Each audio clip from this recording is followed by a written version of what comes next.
Ladies and gentlemen, gather round for a tale as old as time. No, not Beauty and the Beast. I'm talking about lying.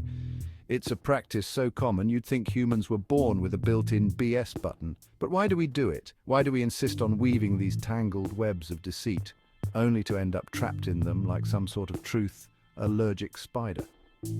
According to a study by the University of Massachusetts, 60% of people can't go 10 minutes in a conversation without lying at least once. That's right, in the time it takes to microwave a burrito, most of us have already told a whopper. So why do we lie? Is it because the truth is too boring? Are we all secret agents leading double lives? Whatever the reason, one thing's for sure, we're about to get to the bottom of this deceitful dilemma. Now, let's dive into the twisted psychology behind our fibbing ways. Lying is something we've all done at some point, whether it's a small white lie to spare someone's feelings or a more significant deception to avoid trouble. But why do we lie, and what happens in our brains when we do? It turns out lying isn't just a bad habit. It's a complex psychological phenomenon. It's not merely about telling untruths. It's about navigating social interactions, managing impressions, and sometimes protecting ourselves or others. According to Dr. Paul Ekman, a renowned psychologist and expert on deception, there are several types of lies. His research has shown that lying is a multifaceted behavior with various motivations and consequences. There's the classic "I didn't do it" lie, which is often used to deny responsibility for an action. Then there's the "it wasn't me, it was the dog" lie, where blame is shifted to someone or something else to avoid repercussions. And my personal favorite, the "I'm totally listening and not thinking about pizza" lie, which is a way to feign attention while our minds are elsewhere. Ekman categorizes lies into two main types: commission, actively saying something false, and omission, leaving out important information. Both types can have significant impacts on relationships and trust. Lying activates the prefrontal cortex, the part of our brain responsible for complex decision-making. This area is crucial for planning, problem-solving, and regulating social behavior. And the more we lie, the easier it becomes. This is because our brain starts to adapt to the act of lying, making it less stressful over time. Research from University College London found that the amygdala, the part of the brain associated with emotional responses, shows less activity the more someone lies.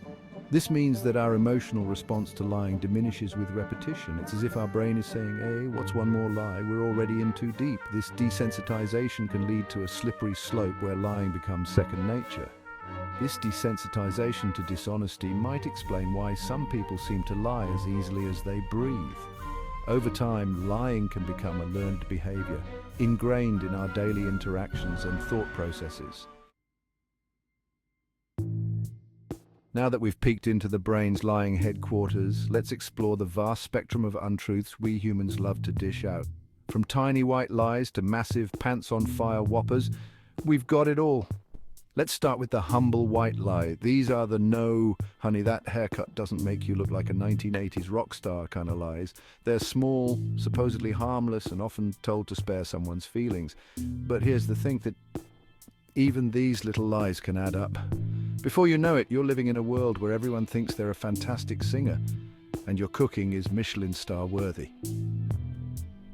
Moving up the lie ladder, we have the self-serving lie.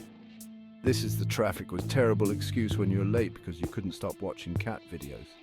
And then we have the granddaddy of all lies, the big fat whopper.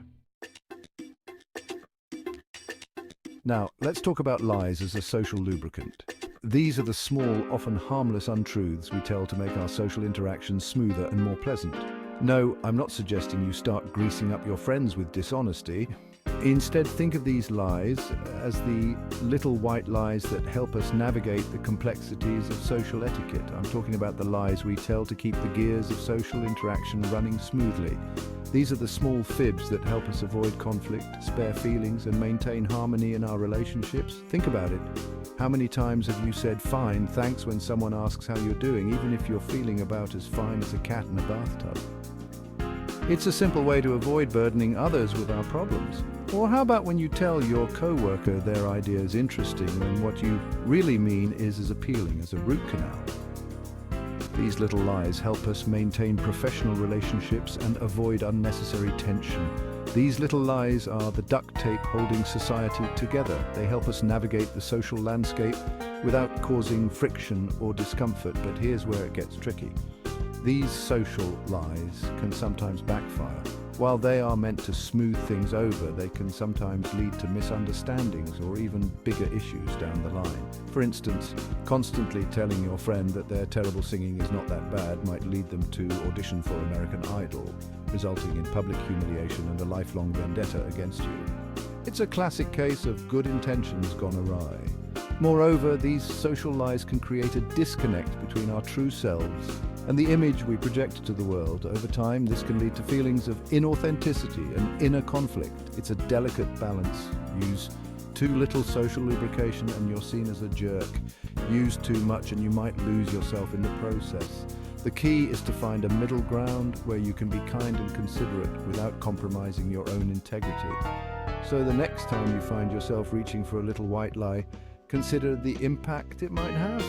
Sometimes honesty with a touch of empathy can be the best social lubricant of all.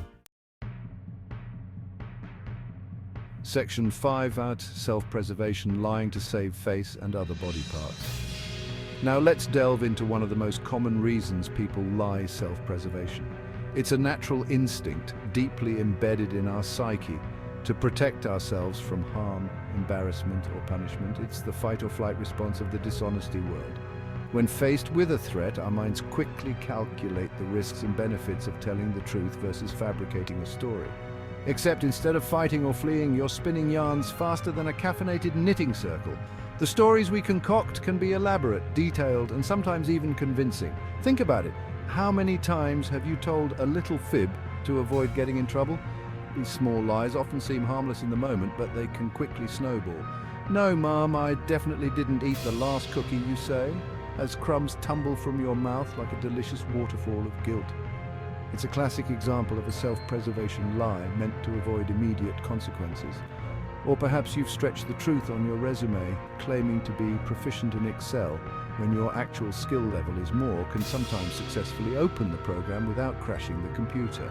These lies are often told to enhance our image or to gain an advantage in competitive situations. These self-preservation lies are like our own personal bodyguards, protecting us from the harsh realities of consequences and accountability. They create a temporary shield, allowing us to navigate tricky situations with a semblance of control. But here's the kicker. While these lies might save our skin in the short term, they often come with a hefty long-term price tag. The more we lie, the more we have to remember and maintain those lies. It's like taking out a high-interest loan from the bank of dishonesty. The initial relief is soon overshadowed by the mounting interest and the inevitable repayment demands.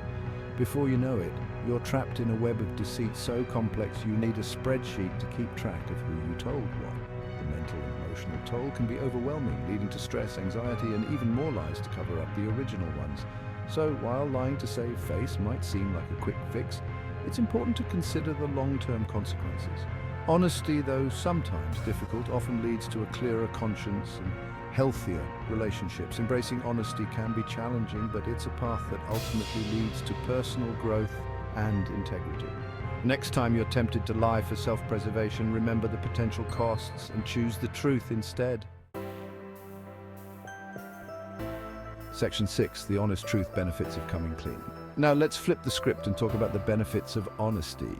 I know, telling the truth sounds about as fun as a root canal performed by an overly chatty dentist.